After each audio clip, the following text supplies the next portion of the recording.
de circuitos de acondicionamiento de señales biomédicas. Esta conferencia se da gracias pues, a la Universidad Nacional de Ingeniería de Perú y tenemos el honor de que nos acompañe el profesor magíster en ciencias Rogelio Manuel Higuera, quien desempeña el papel de investigador en el Instituto Tecnológico de Estudios Superiores de Ixtapaluca, en México, en el área de diseño de circuitos integrados. Entonces, pues le damos la palabra al profesor. Hola, mucho gusto. Empiezo a presentar. Ahí está.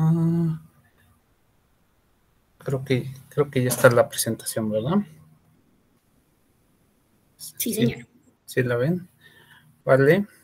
Hoy les vengo a hablar un poquito de los circuitos de acondicionamiento de señales biomédicas.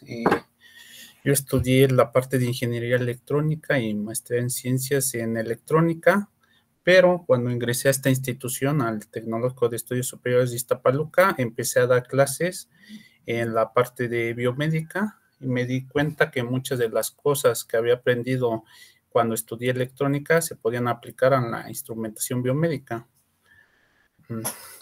Entre ellas, circuitos de acondicionamiento de señales biomédicas, que es de lo que les vengo a hablar ahorita. Vale, en la presentación se va a ver una pequeña introducción, el diseño, simulación y conclusiones. Si ustedes han trabajado con señales biomédicas, han visto una gran problemática. Una de las principales es que son muy pequeñas en amplitud, en el rango de los milivolts, y en el caso de electroencefalografía, en el rango de los microvolts, ¿no? Esto es bien perjudicial. ¿Por qué? Porque es muy susceptible a ruido. Ese es el primer problema que nos vamos a encontrar con estas señales. Y otra que sus anchos de banda son muy pequeños. Entonces vamos a tener que tanto amplificar estas señales como hacer filtros activos para eliminar el ruido que contengan las señales. Puse una tabla que es... a ver, creo que estaba estorbando ese letrerito. Puse una tabla donde pongo una comparativa de las señales de electrocardiografía, electroencefalografía y electromiografía. Recuerden que podemos sensar señales de nuestro cuerpo por medio de electrodos. En este caso hablo más que nada de electrodos superficiales, nada invasivo. Y pongo las diferentes magnitudes en amplitud de estas señales que van... La más grande es de electrocardiografía, que va de 0.5 a 4 milivolts, y pongo sus anchos de banda. Es bien importante saber, antes de diseñar los circuitos, tanto la amplitud de las señales que vamos a condicionar como su ancho de banda. ¿Por qué? Porque son parámetros de diseño.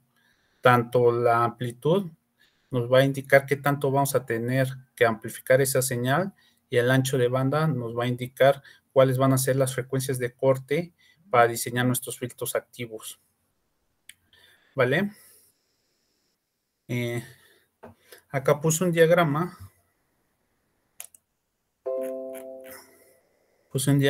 Cómo se va a ir haciendo todo este acondicionamiento de señal. Es un diagrama de un trabajo de tesis de una alumna. Tenemos una señal de eje, en este caso es un electroencefalógrafo, pero cuando captamos estas señales con electrodos, pues también captamos ruido, ¿no? Entonces, lo primero que se debe hacer es conectar cada una de las derivaciones con los electrodos y después esa señal, pues, amplificarla un poco, es decir, amplificar esa señal, incrementar esa amplitud, ¿sale? Ya que tengamos bien amplificada esa señal, como también, aparte de la señal de información, pues también vamos a tener que, o se va a observar que se amplificó el ruido. Por lo tanto, después de esa preamplificación hay que tener que filtrar esa señal. Y para esto se utiliza filtros activos. Va a depender del ancho de banda del tipo de señal para ver si nada más vamos a usar un filtro pasabanda o si también vamos a incluir el filtro notch. ¿Por qué? El filtro pasabanda para señales de electrocardiografía, pues si se dan cuenta, dentro de ese ancho de banda están los 60 Hz o los 50 Hz de la toma de corriente, va a depender si están en Europa o en América, ¿vale? Entonces, como está dentro de ese ancho de banda, aparte del filtro pasabanda, vamos a requerir un filtro notch que nos elimine solamente esa frecuencia. Pero acá en el caso de electroencefalografía, su ancho de banda no interviene o no está dentro de los 50 o los 60 Hz. Por lo tanto, con un filtro pasabanda nos bastaría. Luego, ya que tengamos bien filtrada esta señal, lo que sigue es una amplificación final. Esto para ponerla en un rango entre 0 y 5 volts y poderla procesar por medio de una tarjeta de adquisición de datos. En este caso se puede utilizar un microcontrolador, se puede utilizar una SP32 para hacer la conversión de analógico a digital, y ya que la tengamos digital, en este caso se puede enviar vía USB o vía inalámbrica con el módulo, algún módulo de Bluetooth, a una interfaz gráfica donde se pueden visualizar cada una de estas señales, ¿vale? Pero todo antes de la tarjeta de adquisición de datos, todo eso es acondicionar la señal para que se pueda observar bien en la interfaz gráfica. Y para eso se utiliza electrónica analógica, aunque ya hoy en día casi todos les gusta más la electrónica digital, sistemas embebidos, redes neuronales, pero antes de hacer todo ese procesamiento de datos, captar la señal con el menor ruido es indispensable, ¿no? Entonces no se van a poder librar de esa parte analógica, ¿vale? Vean acá en alguna clase que tuve, les mostraba esta señal, ¿no? Si la ven, parece que es una señal que está en 0 volts, ¿no? Si se observa, está en 0 volts, pero es por la escala de la gráfica en la parte vertical. ¿Qué pasa si cambio esa escala? Ya se va a poder observar que sí existe una señal ahí, ¿no? Obviamente la amplitud es muy, muy pequeña. En este caso es una señal de es un electrocardiograma, y la amplitud está en los milivolts, ¿vale? Entonces, si hay información ahí, pero imagínense que ustedes meten a su sistema embebido, a su microcontrolador, esta señal así sin procesar, sin acondicionar, pues el microcontrolador va a decir es 0 volts, ¿no? Y no se va a poder procesar, ¿vale? Por lo tanto, ya teniendo la señal o cambiando la escala, sí vemos que sí hay información, y entonces lo primero que tenemos que hacer acá con esta señal es preamplificarla, como les digo. Y preamplificar, ¿qué es? Incrementar su amplitud, ¿va? Ahí ya incrementé su amplitud dependiendo de una ganancia. La señal azul es la de entrada y la señal roja ya es la de salida, ¿no? Ya se incrementó. Pero si se dan cuenta, hay otra desventaja ahí. Tiene ruido que puede interferir en la adquisición de esa señal o no dar la información que requerimos. Por lo tanto, después de preamplificarla, lo que hacemos es filtrarla. Ahora sí ya se parece más a una señal de ESG. La señal roja es ya después del filtro, la señal azul es con todo el ruido, ¿no? Antes de pasar por la etapa de filtrado. Y después, en este caso, lo volvemos a amplificar.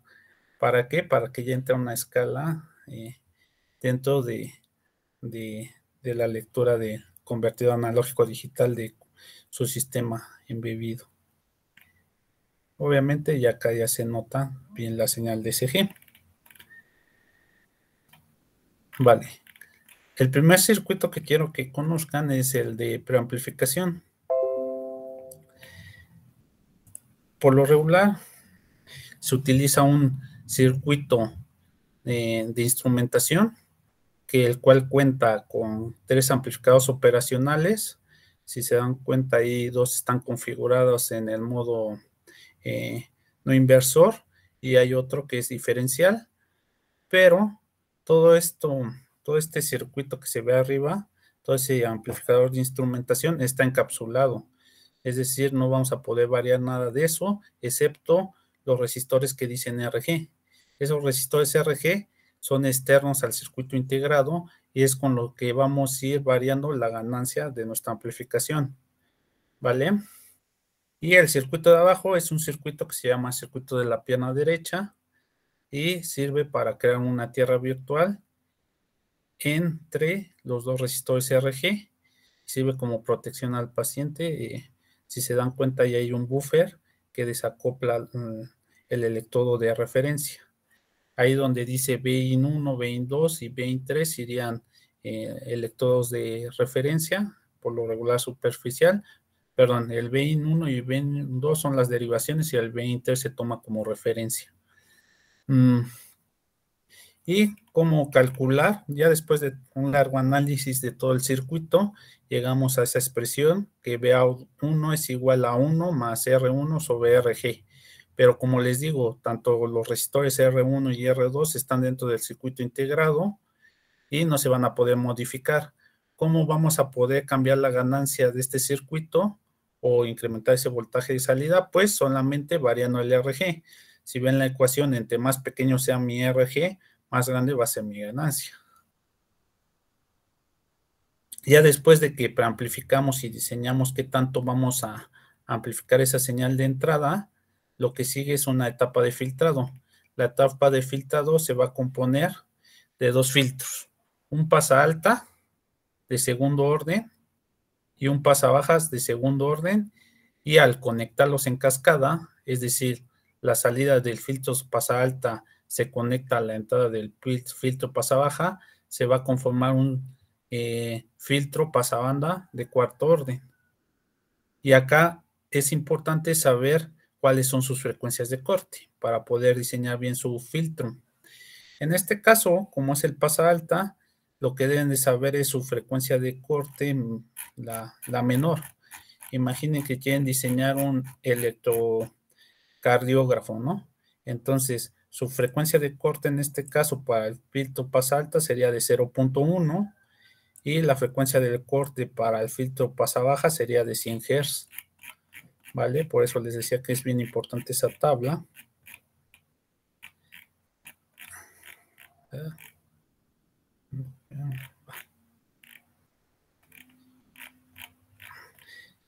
Y sabiendo su frecuencia de corte, ustedes pueden proponer el valor de los capacitores y solamente despejan R6 y ya tendrían los valores de C1, C1 y de R6, ¿no?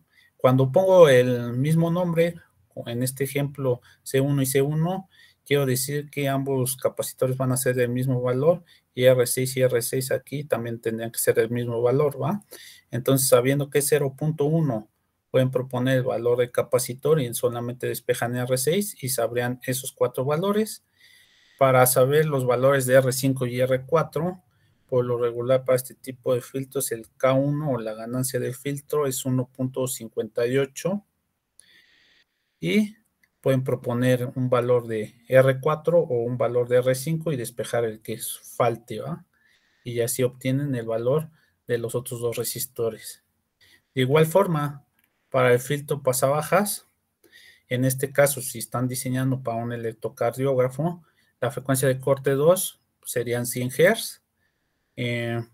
Pueden proponer C2 y despejar R9.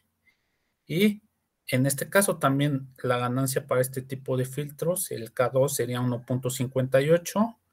Despejan y pueden proponer R7 o R8 y ya obtendrían los valores para sus filtros. Y en el caso del filtro notch, si se requiere en este caso, recuerden que va a depender de su ancho de banda de la señal que van a procesar. En este caso, su frecuencia de corte 3 sería 60 Hz o 50 Hz, dependiendo de en qué parte del mundo estén. Y igualmente pueden proponerse 3 y despejar R12. Y la ganancia de filtro me parece que es 1.28. Acá creo que sí cambia. y proponen R10 y despejan R11 y así obtienen los valores para su filtro notch. Nada más acá sí hay que tener cuidado porque en este caso donde dice 2 veces E3, estos dos valores de estos dos capacitores E3 son iguales, pero el valor del otro capacitor es el doble de la capacitancia de C3, ¿vale? Y en el caso de R12, en este resistor que está retroalimentando, sería la mitad del valor de R12. Pero hasta ahorita no es tan complejo el diseño de este tipo de filtros o de preamplificación. Solamente depende de saber bien sus parámetros de diseño para poder hacer ese acondicionamiento de señal. Y la etapa de amplificación final, acá utilizamos un amplificador no inversor. Si se dan cuenta, va a depender mucho del valor de la resistencia R14 y de R13. Y ahí el voltaje que dice VAF es la salida ya de la etapa de filtrado. Y en este caso pueden proponer, ahí depende de cuánta ganancia van a ponerle, pero pueden proponer un R14. ¿Por qué? Pueden ponerlo variable porque va a depender de cada paciente, ¿no? A lo mejor no todos los pacientes al censar sus señales tienen la misma amplitud. Entonces ese R14 nos puede servir para calibrar qué tanto vamos a amplificar esa señal. Ya después de que hagamos todos nuestros cálculos, tengamos todos los valores de nuestros resistores, capacitores, lo que se realiza son diferentes simulaciones. Bueno, acá pongo un diagrama ya con toda la conexión de los circuitos. Empezamos con la etapa de preamplificación, luego la etapa de filtrado, luego el filtro notch y la amplificación final. Si se dan cuenta, si lo ven así desde un principio, pues sí los puede llegar a asustar todos los circuitos que están involucrados, ¿no?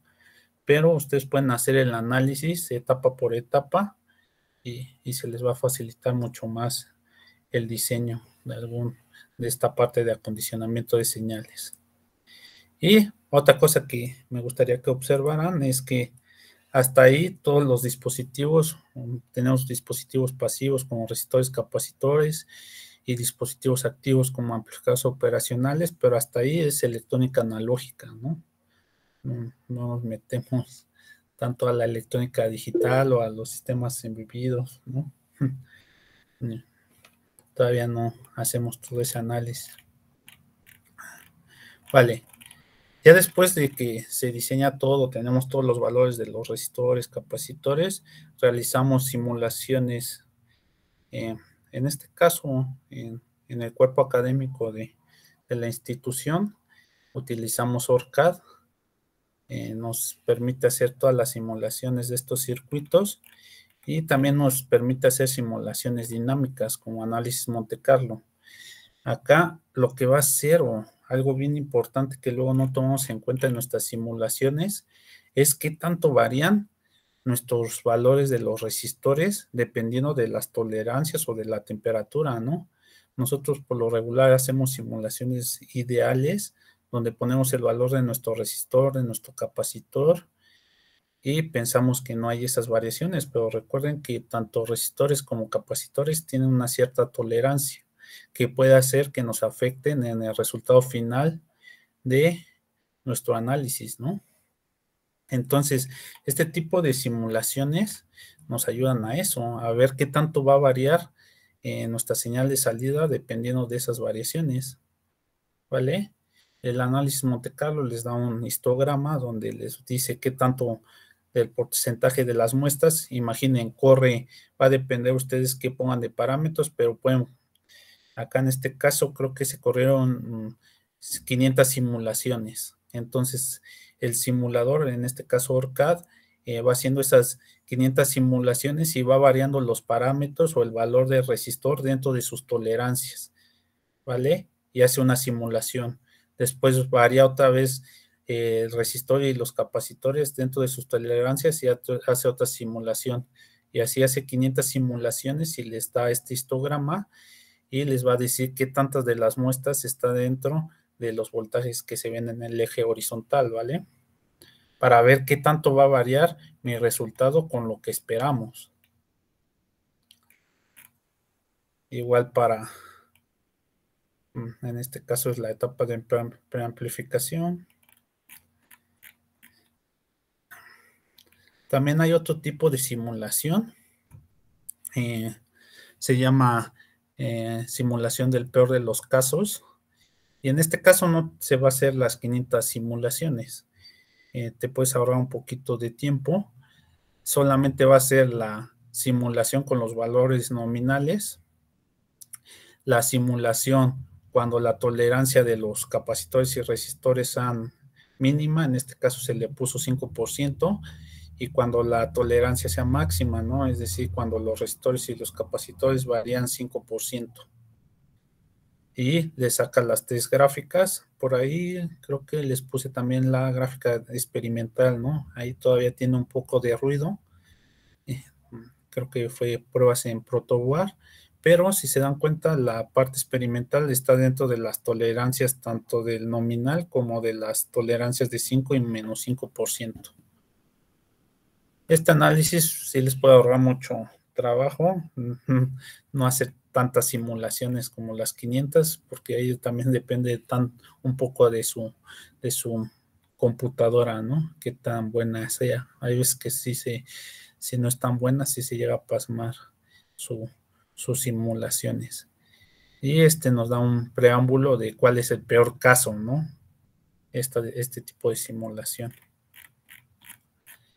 Y bueno, también etapa de filtrado, podemos realizar Monte Carlo. Y el peor de los casos, si se dan cuenta, la nominal, casi en la etapa de filtrado sí deben de poner mucha atención con esas tolerancias. Si se dan cuenta, en la etapa de preamplificación no varía mucho. Casi las gráficas se encuentran, hay una mínima variación. Pero en la etapa de filtrado, ya cuando hacen el peor de los casos, sí se nota que sí hay una mayor variación, ¿no? Entonces, sí hay que checar muy bien esa parte de hacer este tipo de simulaciones para ver qué tanto van a variar sus frecuencias de corte y qué tanto va a variar su ancho de banda. ¿Por qué? Porque si su filtro a lo mejor no llega, no está dentro de ese ancho de banda que ustedes diseñaron, a lo mejor va a dejar pasar muchas señales de ruido, ¿no? Y no va a filtrar bien. O en cambio, a lo mejor filtra parte de la información importante porque ya no está dentro de ese ancho de banda. Entonces sí es importante checar bien la etapa de filtrado. Y bueno, les muestro un poquito los histogramas de la etapa de amplificación final. Y en este caso también tenemos el peor de los casos y la parte experimental, si se dan cuenta, está dentro de muy parecido a la etapa nominal. Y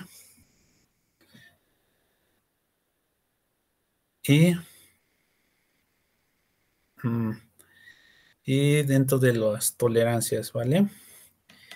Perdón, me distraje con el mensaje. Bueno, tengo conclusiones, pero me gustaría, como estuvo un poquito apresurado esta parte de la presentación, tengo bastante trabajo, no me dejó acabar bien las diapositivas, pero me gustaría presentarles un poquito.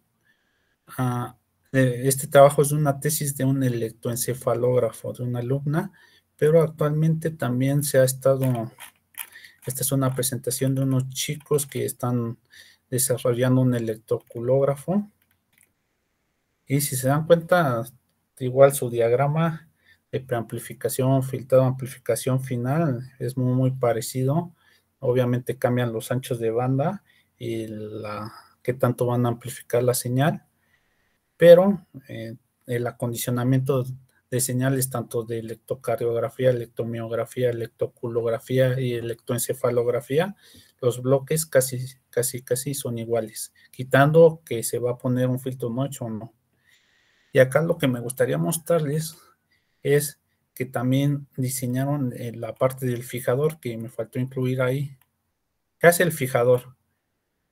A lo mejor ya tenemos nuestra amplificación final y acá en este caso se hizo una simulación con una señal de 2.5 a menos 2.5. Pero recuerden que su sistema embebido, o en el caso de los microcontroladores, casi siempre el rango que acepta es entre 0 y 5 volts, ¿no? Entonces no le va a aceptar el voltaje de 0 a menos 2.5, pueden dañar ahí sus entradas del microcontrolador. Entonces, ¿qué hay que realizar? Un fijador les va a cambiar el nivel de la señal, ¿va? En lugar que vaya a la mejor de 2.5 a menos 2.5 con una referencia de 0 volts, a lo mejor suben esta señal y que vaya de 5 volts a 0 volts y ya pueden introducir esta señal a su microcontrolador. Y eso hace un fijador. En este caso, si se dan cuenta, se va a componer de varios circuitos. En esta parte tenemos un amplificador diferencial. ¿Y qué hace este amplificador diferencial? Va a hacer que podamos mover nuestra señal en el eje Y, dependiendo del valor de R5, ¿vale? Y al mover, muy parecido a cuando trabajan con el osciloscopio y mueven su señal en el eje Y, es lo que va a provocar esta parte del circuito diferencial. Y para tener una protección y no dañar nuestra parte del sistema embebido, se hicieron 3 circuitos para que si la señal sobrepasa los 5 volts, en este caso, se recorte, y si la señal tiene señales negativas o partes de señal negativa, también se recorte, para que solamente a la salida tengan señales entre 0 y 5. Y acá también se puede proponer un potenciómetro para ir cambiando la ganancia de este amplificador.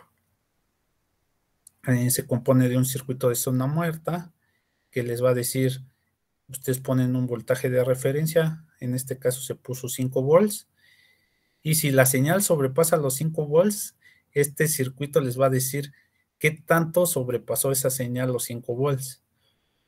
La entrada acá en este caso, pusimos un ejemplo de que llega hasta los 8 volts, ¿va? Entonces, esta señal anaranjada es la salida y les va a decir qué tanto sobrepasó esa señal los 5 volts. ¿Por qué? Porque al final lo que vamos a hacer es sumar esa señal de la zona muerta con la que sale del circuito diferencial y les va a dar una señal muy parecida a la verde. Si se dan cuenta, lo que pasa ya a la salida es que le recorta la señal hasta ese voltaje de referencia. Entonces sirve mucho de protección, ¿no? A su microcontrolador no les va a llegar nunca una señal por arriba de esos 5 volts, se va a recortar en ese momento. Pero también hay que poner una parte en la parte negativa. ¿Y qué hicieron? Pues pusieron un rectificador de precisión de media onda, y en este caso, pues si tienen voltajes negativos, lo que va a hacer es recortar esa señal.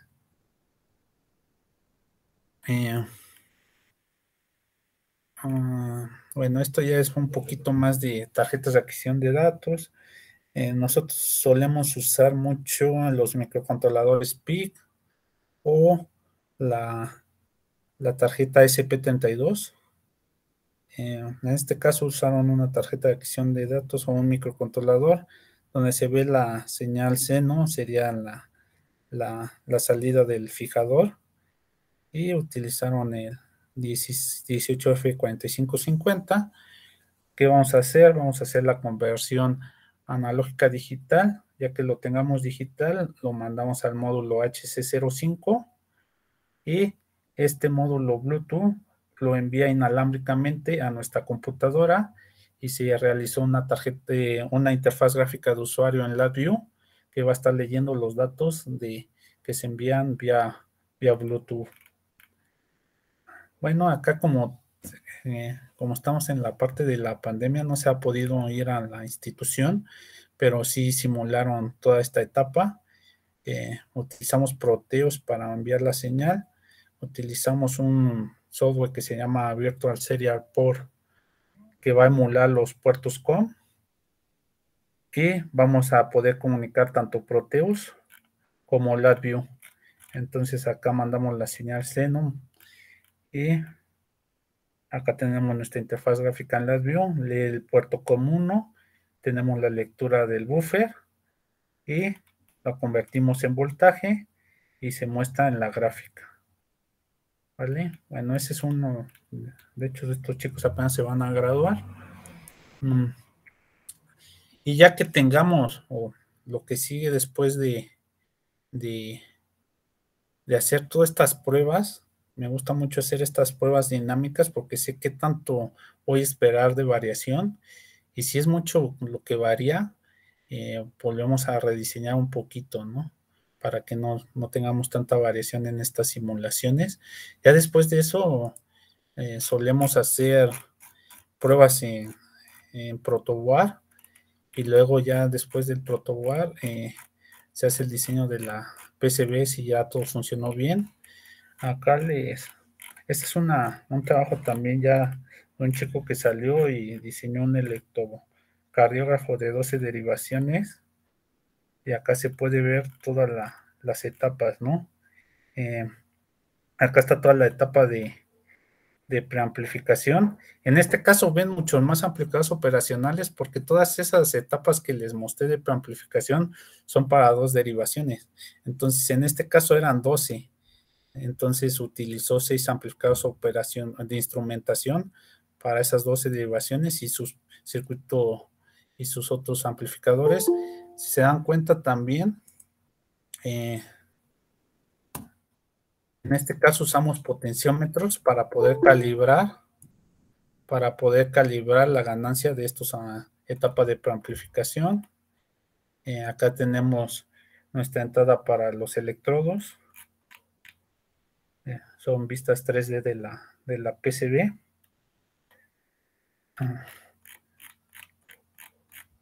Acá ya es la etapa de filtrado y amplificación final.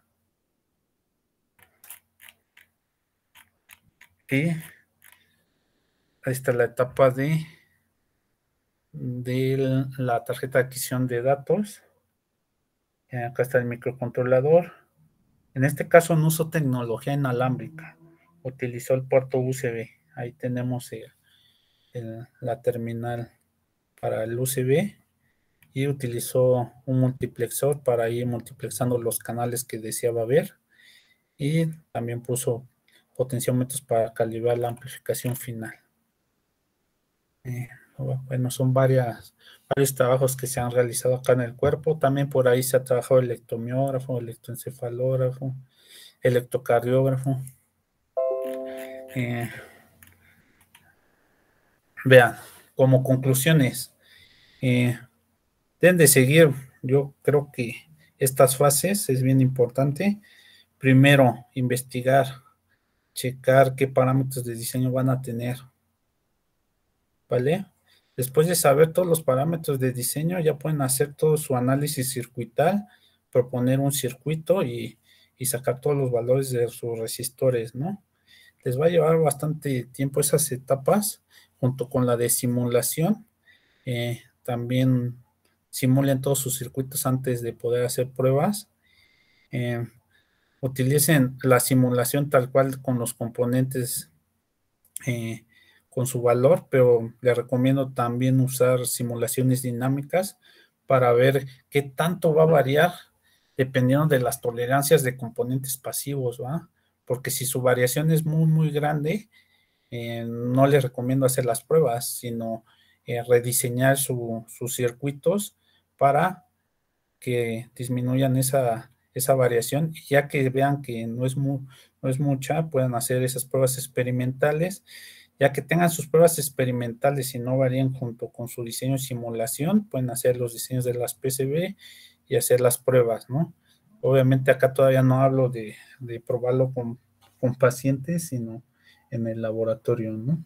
Recuerden que necesitan mucha normativa para pruebas con pacientes, también fuentes con seguridad al paciente, son otros circuitos. Otra conclusión es trabajar en equipos multidisciplinarios, ¿no? Porque a lo mejor yo me especializo en los circuitos, en diseño de circuitos, análisis, simulaciones, pero no sé tanto de normativas, no sé tanto de la parte biomédica, de seguridad. Entonces, en el cuerpo académico con el que trabajamos, tenemos una doctora en biónica, tenemos un maestro en biomédica, tenemos alguien que tiene maestría en ciencias computacionales, porque después de esto, ya teniendo las señales, ¿qué vamos a hacer con ellas? Pues es bien importante ahí ya la parte de computación, ¿no? Otra cosa importante, yo estudié electrónica, no estudié biomédica, pero la parte de ingeniería electrónica se puede aplicar a diferentes áreas. Es importante eso. Y como última conclusión, nunca se olviden de la parte analógica, ¿no? Es bien indispensable.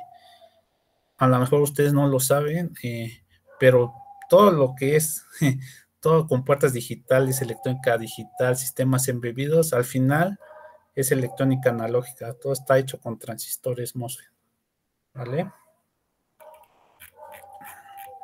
Bueno, vean, ahí están mis contactos por cualquier cosa. Está mi correo.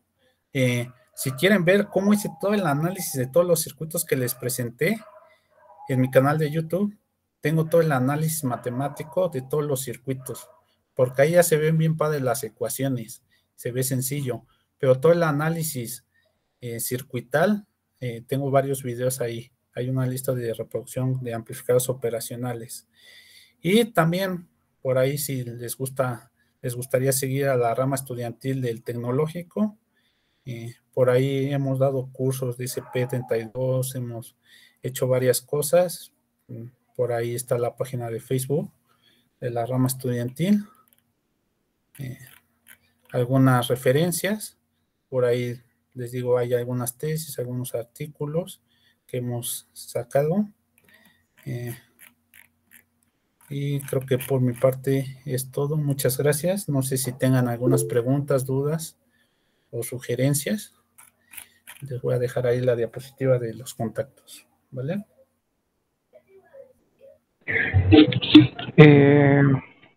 Muy buenas tardes. No sé si pueda participar. Sí, señor, adelante. Bueno, muy buenas tardes, ingeniero Rogelio. Muchas gracias por su tiempo. Importante este espacio. Aclaré varias dudas, pero sí quería hacerle unas preguntas. El amplificador instrumental, ¿es mejor utilizar un amplificador que ya viene inmerso en un chip completo? ¿O también se puede utilizar diseñar un amplificador instrumental con varios amplificadores? ¿Cuál Va. de las dos es Es la mejor buena opción? pregunta. Ve, yo digo que el amplificador de instrumentación ya integrado, porque si te das cuenta, si tú puedes armar también tu amplificador de instrumentación con tres amplificadores operacionales, pero tiene resistores ahí, ¿no? Entonces esos resistores puede que tengan mayores tolerancias o mayor desviación que uno integrado. Uno integrado va a tener menos variación y por lo tanto es mucho más preciso tu amplificador ya en integrado. Yo sé que cuesta un poquito más caro, porque sí es más caro que comprar tres amplificadores operacionales y tú implementar tu instrumentación, pero esos resistores internos son mucho más precisos que si lo armaras tú. Por ahí nosotros utilizamos el INA 128. Hay algunos otros, pero el INA 128, de hecho, hasta en su datasheet viene una aplicación de electrocardiógrafo, un electrocardiógrafo sencillo. No sé si te aclaré tu duda. Ok, sí, señor, gracias, ingeniero. Ingeniero, otra preguntita. Los filtros, dónde es más aconsejable incluirlos? ¿Antes de las etapas de amplificación o después de las etapas?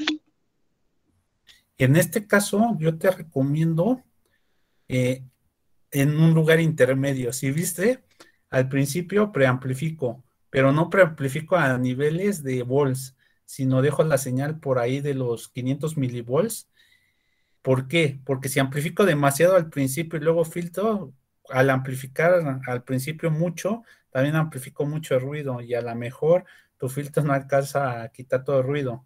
Entonces te recomiendo que esté intermedio, ¿va? Una amplificación primero que la preamplificación, amplificas un cierto nivel y luego filtras y ya que esté bien filtrado, ahora sí la vuelves a amplificar. Pues se supone que ya la segunda amplificación, ya tu señal está libre de ruido.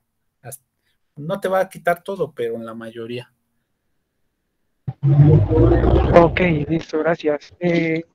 Cuando usted habla de, por ejemplo, del filtro notch en la inmersión de este tipo de desarrollos en cuanto a electrografía o toma de señales del cuerpo, el filtro notch en sí, ¿qué función cumple dentro de este tipo de arreglo circuital? Va. En este caso, recuerda que tú cuando tienes tu toma de corriente hay señales de 60 y 50 Hz. Si está tu señal dentro del ancho de banda, lo que va a provocar es que exista ruido, que genere ruido. Entonces el filtro notch tal cual elimina solamente una frecuencia.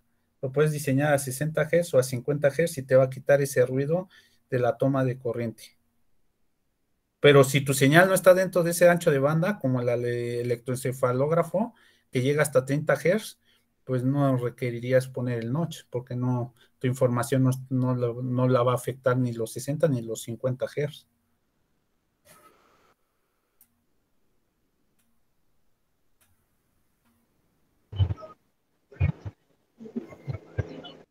Ok, ingeniero, una pregunta. Cuando usted habla de para dos derivaciones y el montaje que mostró la proyectora de 12 derivaciones, ¿usted se refiere a las señales de entrada?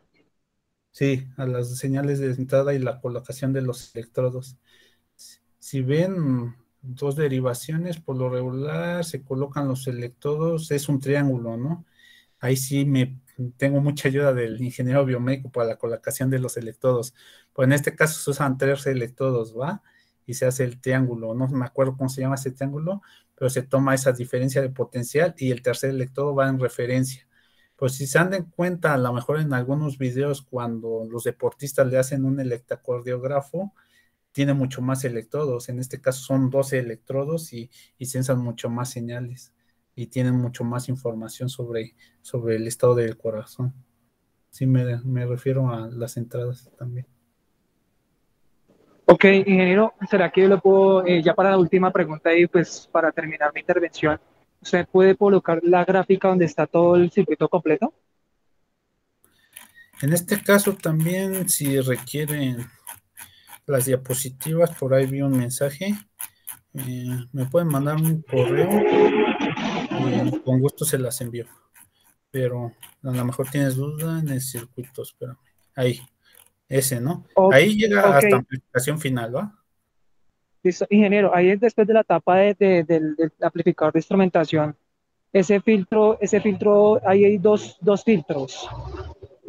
Uno es para la frecuencia baja y el otro es para la frecuencia alta. En este caso, ve, tenemos, son 3 filtros de hecho, pero ahí tenemos 2 filtros, como dices, ¿va? Sí, Uno sí, que es esos el dos pasa, filtros.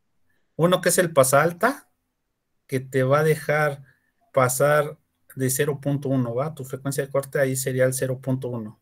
Y el segundo filtro es un pasa baja y tu frecuencia de corte sería de 100.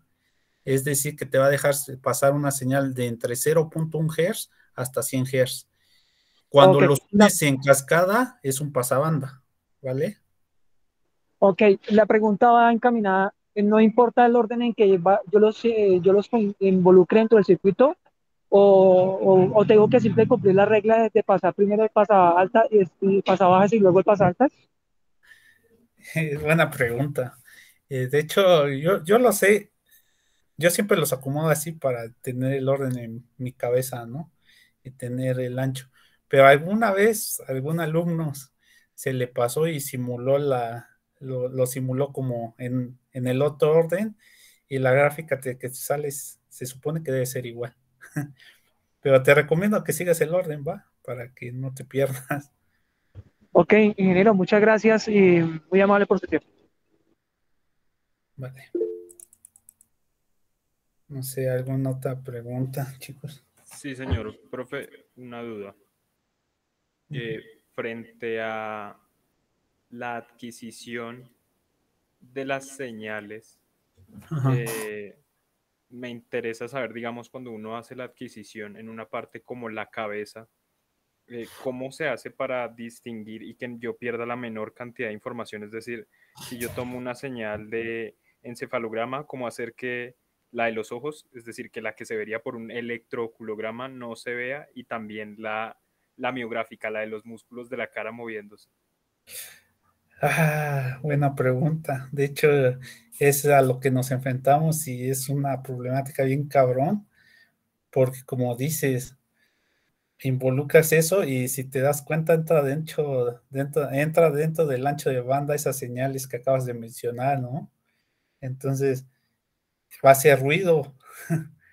Y en este caso, sí no he trabajado tanto con el electroencefalógrafo, sí diseñamos uno, pero vimos esa problemática, ¿no? Es bien difícil porque entran dentro del ancho de banda. Si te das cuenta, eh, para electromiografía, electrocardiografía y electroculografía, no hay tanto problema, y menos en electrocardiografía, tienes tu señal bien definida, ¿no? Sabes a lo que vas a llegar. Y en electromiografía y electroculografía, más o menos los niveles de voltaje son muy altos, ¿no? Pero en la parte de electroencefalografía, sí es bien difícil porque a lo mejor lo que estás sensando es puro ruido. Me imagino que ya has leído bastante y sabes que en la parte de electroencefalografía no se muestra tanto o no se divide tanto por el tipo de señal y su magnitud, sino por su frecuencia, ¿no? Cada una de las ondas de electroencefalografía se divide por un ancho de banda y así distinguimos esa parte de otras señales. Pero, de hecho, para interfaces máquina-cerebro, si se dan cuenta, no se ha avanzado mucho. No se ha avanzado mucho porque sí es bien difícil y sobre todo si la captación es superficial, eh, la parte de electroencefalografía, porque si luego no se distingue si es ruido o es información. Sí, No sí, sé. señor. Pues ahí también es que siempre me había preguntado porque, por ejemplo, muchas veces cuando son un poco frontera, dicen, no, pues en los dispositivos médicos de calidad la cuestión es meter filtros activos de orden altísimo y así la frontera se hace muy definida y no hay problema. Pero siempre me he preguntado, y en las que alcancen a tener cierto tipo de interferencia, o sea, hasta dónde uno está dispuesto a perder información por mantener la información importante. O sea, ¿cómo se define cuál es la información importante a la hora de discriminar esa parte de donde se superponen unas con otras? Va. En este caso, pues va a depender, si es por investigación, va a depender de qué quieres investigar, ¿no? Recuerda que dependiendo de la frecuencia es una actividad cerebral, ¿no? Entre más alta sea la frecuencia, más activo tienes tu cerebro, se supone. Entonces, si quieres identificar alguna enfermedad, ya están bien definidos los anchos de banda donde las señales de eje va a estar en esa enfermedad, ¿no? Entonces, tratar de filtrar esa señal, aunque pierdas información, a lo mejor otra información del cerebro, pero si nada más te importa esa enfermedad, pues tendrías que hacer un filtro muy bueno para ese ancho de banda en específico. Pero otra vez vamos a lo mismo, ¿no? Checa, tu ancho de banda para electroencefalografía es de 7 a 20, pero la electromiografía es de 200 a 500. Aunque hagas un filtro de 7 a 30, todavía pasarían las de electromiografía, o las de electrocardiografía, o las de electroculografía. Y aunque hagas un filtro de orden muy grande, ¿no? Obviamente, entre más grande sea el orden de tu filtro, más circuitos vas a tener, ¿no? Sí, sí, Tendríamos que señor. caracterizar muy bien, muy bien esas señales de electrocardiografía, electromiografía y electroculografía para poderlas despreciar a lo mejor ya en forma digital, ¿no? Eso es una idea que se me ocurre. Sí, ahí también, esta es una pregunta muy de electrónica que le he preguntado en algunos profes que son de ingeniería biomédica y no me las saben responder porque esto es muy de circuitos, pero ¿hay alguna ocasión en que sea más ventajoso hacer estos circuitos así, digamos, un poco más con la pastillita del amplificador frente a ya los dispositivos que venden, que es un integrado que hace todo el proceso de acondicionamiento? O sea, ¿hay alguna ventaja frente a eso o definitivamente siempre es mejor con la pastillita con todo integrado? Va a depender, por ahí, pero va a depender la tecnología, qué tan preciso es el circuito integrado. De hecho, tengo un amigo que trabaja en el diseño de circuito integrado y dentro del circuito integrado llega hasta hasta la parte de filtro y amplificación. No abarca, su circuito integrado no abarca todo, ¿sí me entiendes? No abarca todo todos estos circuitos. Ay, se me fue. No abarca todos estos circuitos. Creo que él nada más llega a amplificación, no sé si ha filtrado, ¿no? No sé si exista un chip que tenga todo esto adentro. Eso es lo primero que debo de investigar, ¿no? A lo mejor sí ya existe uno. Sí, sí, pues yo me refería, sí, era más por etapas, como ahí la etapa de adquisición, entonces eso es uno solito, el filtrado es otro solito, pero me refería, sí, a que se puede presentar alguna ventaja donde hacerlo con el operacional directamente montando, es decir, digamos, todo este circuito, o siempre es mejor pues usar el circuito que viene con la etapa directamente, o ya dependería de la aplicación. Mm, ¿Cómo? No te... ¿Todo en una misma tarjeta o Sí, o dividir sea, las etapas? sí, en etapas divididas por diferentes chips. Es decir, si yo Ah, ya, al comprar mi operacional ya te solito y entendí. armar esto, ¿sí? Sí, en este caso, bueno, espero que ya te entendí. En este caso, nosotros utilizamos amplificadores operacionales donde dentro del chip viene cuatro y casi cada etapa se hace, toda la etapa de filtrado se hace con un mismo chip, ¿sí me entiendes? Sí, sí, señor. Sí, por ahí sí va. Sí, señor. Va. Sí, no, en este caso, si en un chip, en este caso usamos TL084, trae cuatro PAMs, lo usamos para nada más la etapa de filtrado y diseñamos ahí esa parte. ¿Por qué? Se puede reducir ruido. También las líneas de transmisión que hay entre interconexiones de varios integrados, pues puede generar ruido, ¿no? Entonces, si lo tienes todo en un chip, varios OPAMs, pues trata de diseñarlo en un solo chip. Neta, si vas a reducir un poco de ruido. Listo, profe, muchas gracias. Vale. No sé, alguna otra pregunta. Sí, no. Bueno, con el permiso del ingeniero Rogelio, damos por concluida la actividad número 4 de la semana de SCAR, correspondiente a condicionamiento de señales biomédicas. En el chat dejaremos los links de las redes sociales que corresponden a este evento y el formulario para que se inscriban, por favor, en caso de que aún no lo hayan hecho.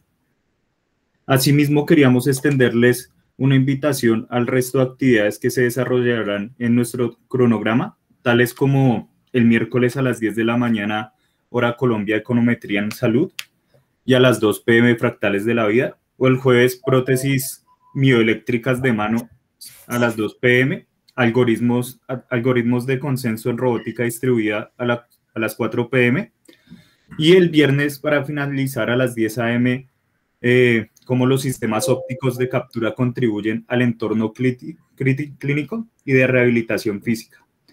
Y a las 2 p.m. exoesqueletos para la rehabilitación y asistencia. Entonces, muchas gracias por la atención prestada y espero que se hayan sentido muy cómodos en la actividad de hoy. Para añadir una cosa más, profe, si quiere, si nos puede pasar esos links también al chat, esos del final, para que pues el que quiera puede tener un acceso directo solo con un clic. Y pues también agradecerle, profe, fue una charla muy enriquecedora. Muchas gracias también a la Universidad de Ingeniería de Perú y esperemos que en una próxima actividad también lo podamos tener a usted, profe. Muchas Sí, gracias sí, también a los que vinieron. sí, no se preocupe. Por ahí sí me agarró un poquito del tiempo, si vieron no completé mucho la diapositiva, pero trabajamos aparte otras cuestiones, ¿no? Por ahí electroestimulación, eléctrica funcional y algunos otros temas interesantes. Y pues un correo y estamos en contacto, ¿no? No hay problema. Por ahí les comparto mis redes, las redes y en el chat, ¿va? Ahí ya se las puse. Cualquier cosa me pueden mandar un correo, no hay problema. Muchas gracias por la invitación, nos estaremos viendo pronto, ¿vale? A usted, profe, y muchas gracias también a todos los participantes.